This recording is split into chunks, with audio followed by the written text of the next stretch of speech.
Alhamdulillah wahdahu wassalatu wassalamu ala man la nabiyya ba'da wa ba'du. Assalamualaikum warahmatullahi wabarakatuh.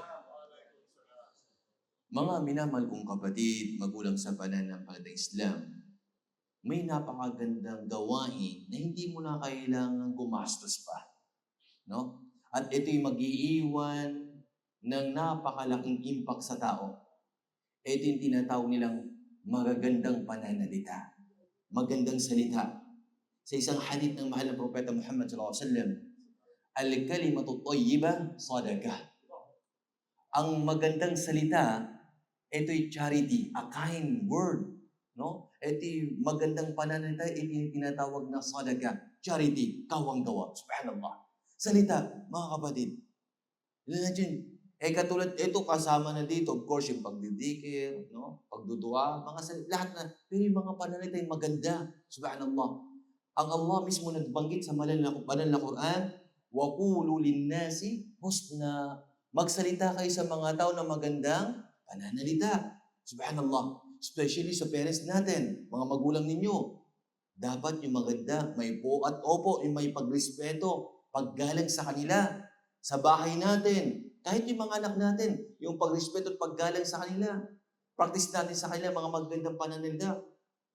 Mga asawa natin, halimbawa, sa mga kaibigan natin sa trabaho, yung magandang salita ay may napakalaking epekto. Subhanallah.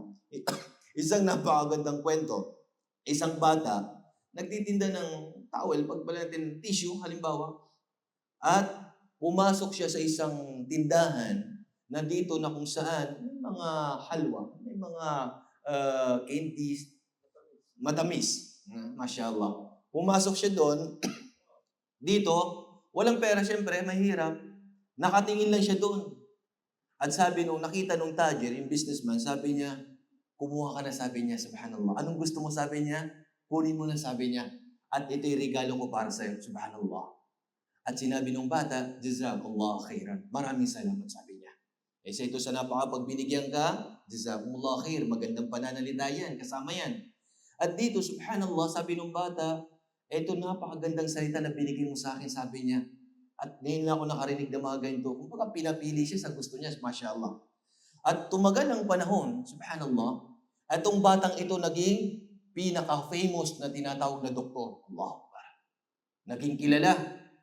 At yung tajir, tumanda na may sakit, pumasok sa mustashfa, pumasok siya sa ospital. At dito na kung saan, nalaman niya yung nagbigay sa kanya ng candy na yun at yung magandang salita na baon-baon ng batang yun na lumaki na naging doktor na kilala, subhanallah.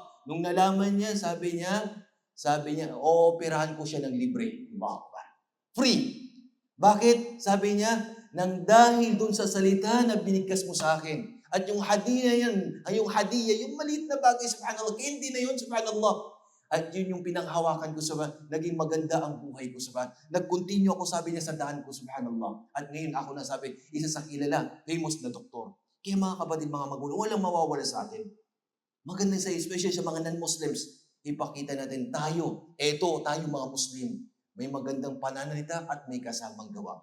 Maraming salamat hanggang dito na lamang. Wa akhir da'wana alhamdulillahi rabbil alamin. Assalamualaikum warahmatullahi wabarakatuh.